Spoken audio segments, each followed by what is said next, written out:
Hello students, our today's topic is division gymnosperm. In earlier video we discussed three divisions of plant kingdom. There were algae, bryophyta, pteridophyta. This is fourth division, gymnosperm. So now as we are going to the higher division, the plants are becoming advanced than previous one. So you see this word gymnosperm is derived from two Greek words. Gymnos means naked and sperma means seeds. The seeds are not covered in the fruit wall. If you remember the diagram of reproductive system of angiosperm, so you know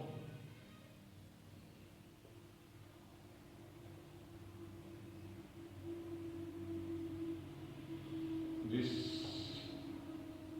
ovule, it was covered in the ovary wall, but in case of gymnosperm the ovule are not covered, they are attached directly, like this is the integument,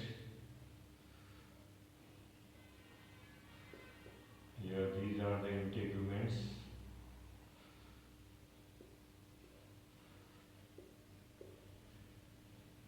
They do not have the outer fruit wall, so their seeds are also not covered by fruit wall, so that's why they are called gymnosperms. So you know gymnosperms are completely land plants. They are present on the land. They are terrestrial plants which have well developed root system, and they show a large variation in their shape and size. Some are very small or medium sized shrubs. On the other end, there are some which are very tall. Even the tallest trees, redwood tree, which has several hundred meter height, it belong to gymnosperm. The body is well differentiated. It is having distinct parts which can be divided into root, stem, leaves. The roots are true, stems are true, leaves are also true. Roots are well developed. They are heterosporous. They produce two types of spores, which are microspores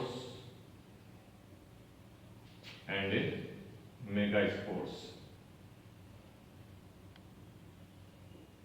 You see in pteridophytes, some of the members were homosporous and others were heterosporous, but in gymnosperms they are exclusively heterosporous.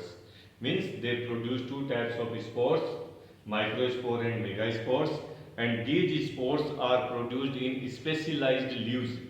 These leaves are called sporophylls.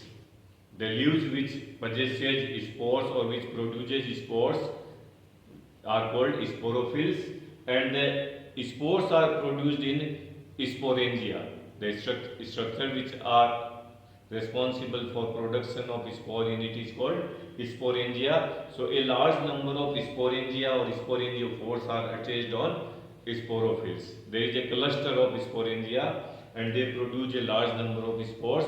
So microspores are produced in microsporophylls and megaspores are produced in megasporophylls. In some member, these sporophylls, they come closer and the leaves become and converts into a compact structure that is called cone or strobilus. So microsporophylls make male cone or male strobilus, and megasporophylls make female cone or female strobilus. Generally, female cones are larger than male cones. In gymnosperms, the stem may be unbranched or branched. Like in case of cycas, the stem is unbranched, and in case of other member like pinus or citrus, the stem is branched. These gymnosperms, they also make close association with fungus. The roots of gymnosperms are in a close association with fungus. So that relation is called mycorrhiza.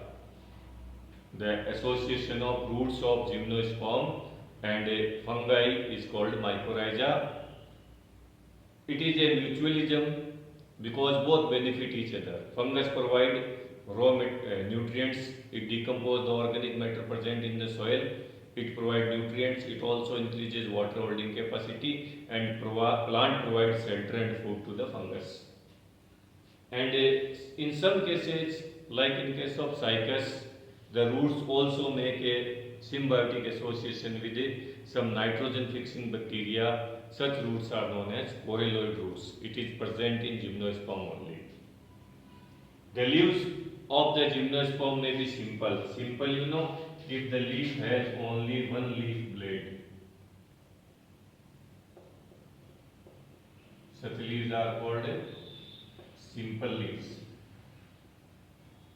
On the other hand, if the leaves have many leaflets and their main leaflet dissect and it has small leaflets, such leaves are known as compound leaves.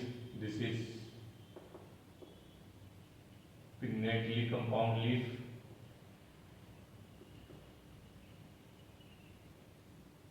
And sometimes the dissection does not reach to the main leaf.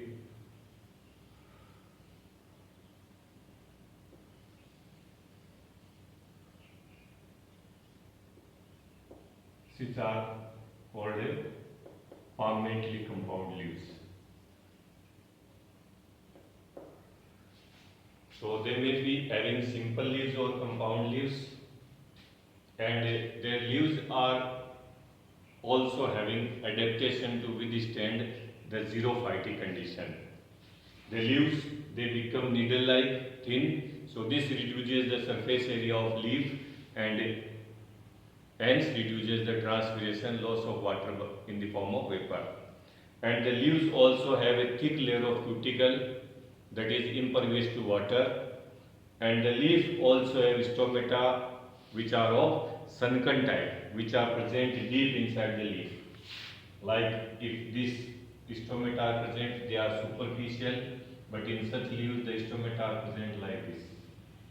So they are present deep in the leaf, tissues of the leaf, so it helps in minimizing transpiration. So such stomata are of sunken type. Their male gametophyte is also confined to a few cells, like it is represented by pollen grain, which further divides its nucleus into two male gametes. And the female gametophyte is comparatively more elaborate. It is multicellular, which is in the form of archegonium, which has a few cells like egg cell, ventral canal cell, and neck canal cell, etc. They need water for fertilization. So during fertilization, the male gamete or pollen grain reaches to the archegonia. It develops a pollen tube and releases its content inside the archegonia. Then male gamete fuses with female gamete to form zygote. This is a diploid structure. Now this zygote will develop into embryo, and in the meantime the ovule will convert into seeds. But the seeds are naked, they are not covered by any membrane. So that's why they are gymnosperm. So in their life cycle we have seen that male gamete and female gametes are highly reduced. They lived for short period of time and they are not independent. So their gametophytic phase of life is very small and sporophytic phase of life is very large. So we can say the life cycle of gymnosperm is of diplontic type. We studied in algae, it was of aplontic type. In Bryophyta and Pteridophyta, it was of aplodiplontic type. And in gymnosperm, it is of a diplontic type.